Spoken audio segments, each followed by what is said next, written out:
It's easy to take basic motor function for granted. In nearly every sports highlight, we assume an athlete's ability to utilize fully functioning arms and legs. But not every competitor has that luxury. And that's where Murderball comes in. The sport, commonly known as wheelchair rugby, is fast, furious, and full contact, attracting both able-bodied and disabled athletes here in the Valley. I crashed my mountain bike in 2007, broke my neck in C6 level.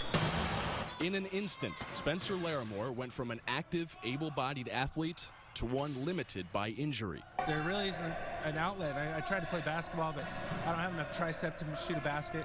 But when he was coming out of rehab, Spencer stumbled upon a movie that would change his life, Murderball. You can't really market Murderball to corporate sponsors. A 2005 documentary centered on quadriplegic athletes who play wheelchair rugby. And I was like, dang, that's really cool. But there wasn't anybody in Boise involved in it. There weren't enough quadriplegics. In the softball league around town, you have 15 teams to play with. We don't have that option. So Spencer did all he could to bring wheelchair rugby to the City of Trees. With help from Boise Parks and Recreation, Larimore helped found the Boise Bombers, a team that competes nationally in the U.S. Quad Rugby Association. This is a full contact, fast and fun sport. And you just hear the sound, it's loud. Crash bangs, people falling on the floor. It's great. The goal of wheelchair rugby is to advance a volleyball from one side of a regulation-sized basketball court to another. The game is played 4-on-4 and isn't confined to quadriplegics. Spencer and his Bomber teammates split up for a summer rec league, captaining teams of amputees and completely able-bodied players.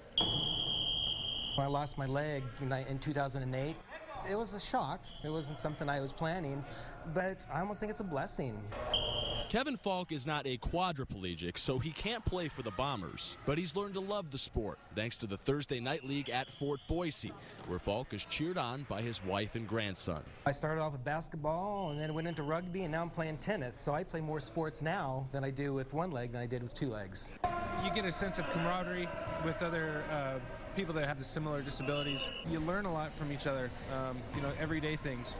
When they get off the court, they kind of have this sense that they're not different. The Fort Boise Rec League will take this Thursday off for the 4th of July and then wrap up its season with playoffs the following week on the 11th.